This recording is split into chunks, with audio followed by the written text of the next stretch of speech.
Hello, my name is Konstantinos Tatsis, and this is my presentation titled Output-Only Bayesian-Based Crack Detection Using Parametric Reduced Order Models for the IMAC conference, which is a work in collaboration with Dr. Agathos and Professor Eleni Hadji from ETH in Zurich.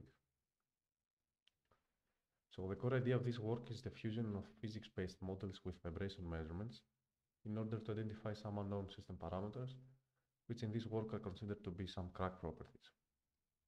The coupling of these two components is performed with Bayesian filtering, which enables the online estimation not only of the sought-for parameters, but also of the entire system state and the unknown input, which drives the dynamics of the system.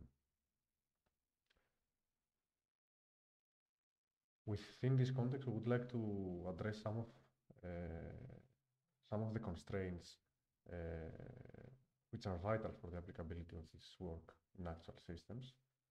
So first of all, we would like our scheme to be running in online fashion, meaning that the system dynamics should be integrated in real time, and they should be further parameterized in order to be able to accommodate different parameter configurations. And then we would like to address the difficulty in measuring the system excitation. And essentially, we would like to use output-only measurements, which implies that the unknown input need be also estimated along with the state and the parameters. Now, the starting point for constructing a parameterized reduced order model is the full order equations of motion of the system, in which the system addresses M, C, and K are now dependent on the sought-for parameters, which are contained in the vector μ. And the idea is to evaluate the equations of motion for a number of parameter samples and generate a pool of reduced order models, which can accommodate also an interpolation scheme for the generation of reduced order models at some parameter samples that are not known a priori.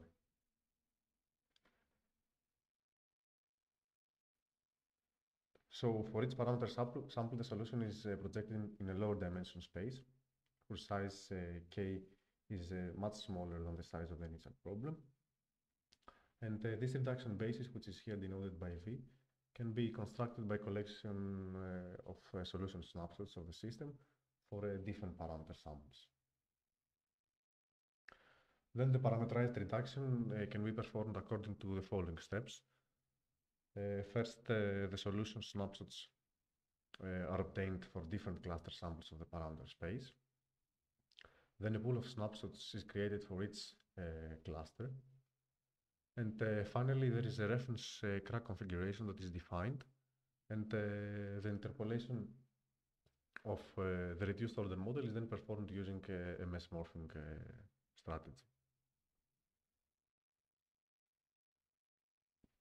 Now, in order to be able to couple the physics of the system, which are represented by the parameterized reduced order model, with vibration measurements using a Bayesian scheme, the parameterized reduced order model is casted to a state space representation, where now we have the system, the state and measurement equations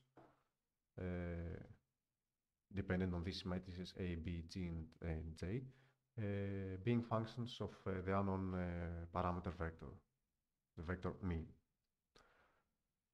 The state space is further supplemented with these random variables V and W, which represent the process and measurement noise terms respectively.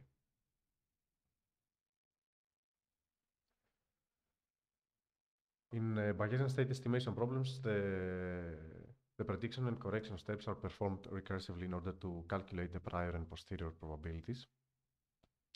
And essentially, the prediction step comprises the evaluation of the Chapman-Kolmogorov equation, which is shown in this first box, while the correction step,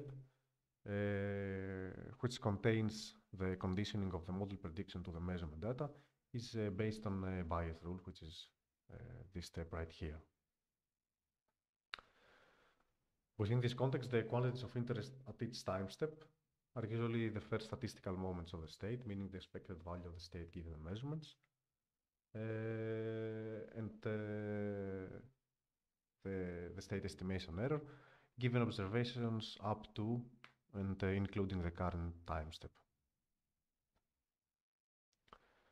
Now, at this point, we would like to take the state estimation problem a step further in order to enable the estimation of the unknown parameters. And to do so, we assume that the parameter vector is also a random variable, which enters the problem in the probability density function right here. The idea now is to simplify the evaluation of the expected value of the state given the measurements by decomposing the integral into these two components. The probability of the parameters given the measurement, and this term here, which essentially represents the state estimate for a given parameter value μ, which can be further simplified like this.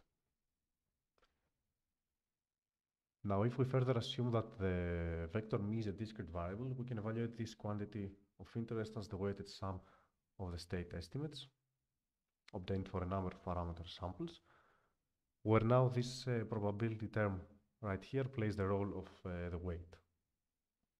So each state estimate is weighted according to this probability density function. And the question here now is how we calculate this weight. So in order to calculate this, we use again Bayes' rule, and we further use the assumption that the observations of previous time steps are deterministic events, which leads to the following formula for recursively estimating the weights.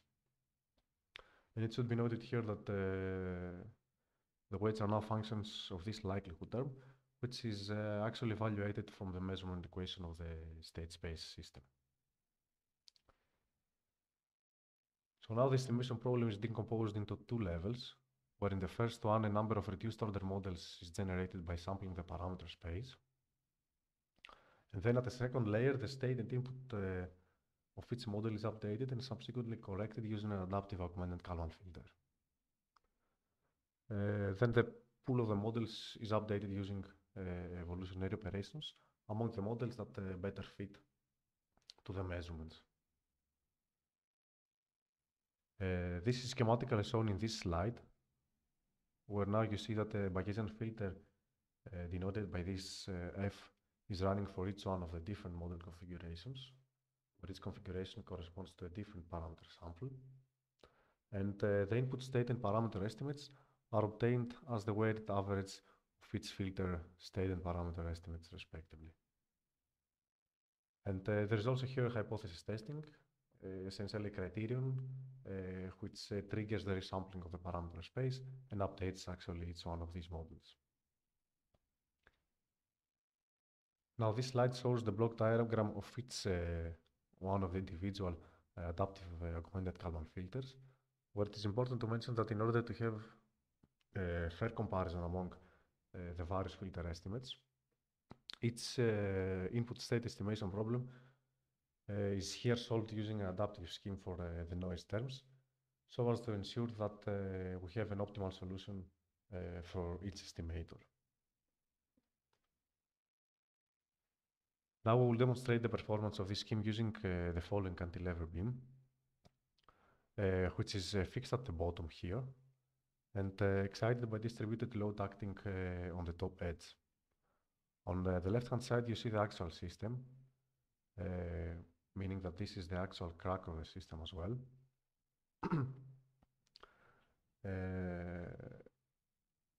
Almost in the middle of this edge. And the response of this system is measured in these red points in terms of accelerations and strains. Now in the middle you see the initially estimated crack location, which is down here.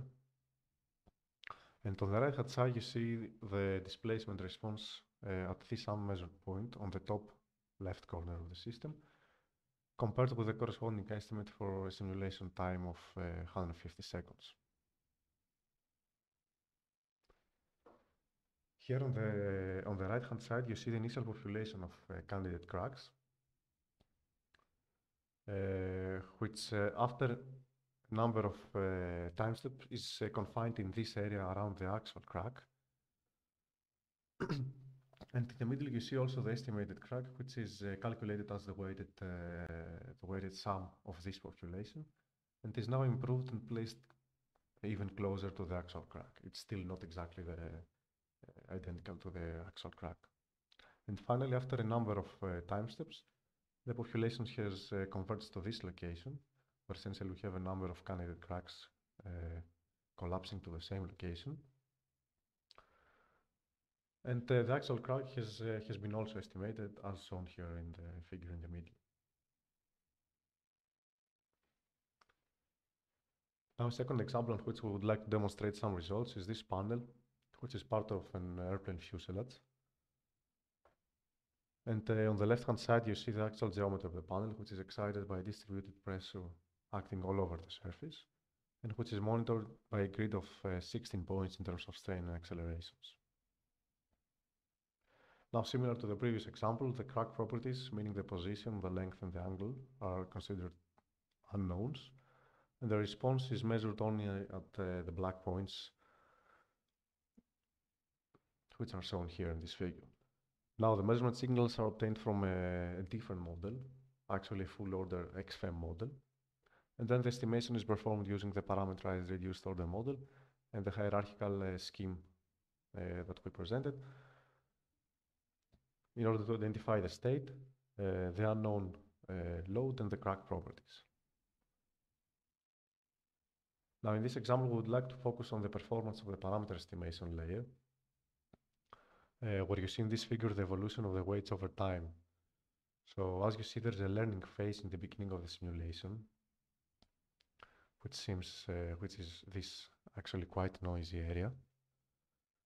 And the parameters actually are resampled quite frequently. So you can distinguish these resampling events by these peaks in this plot right here.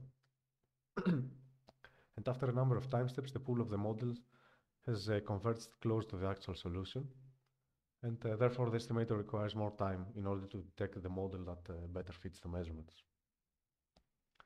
Finally, the best parameter estimate is obtained by this model, that going upwards right here, whose score that is reported here denotes the Euclidean distance of the estimated parameter vector from the actual crack values.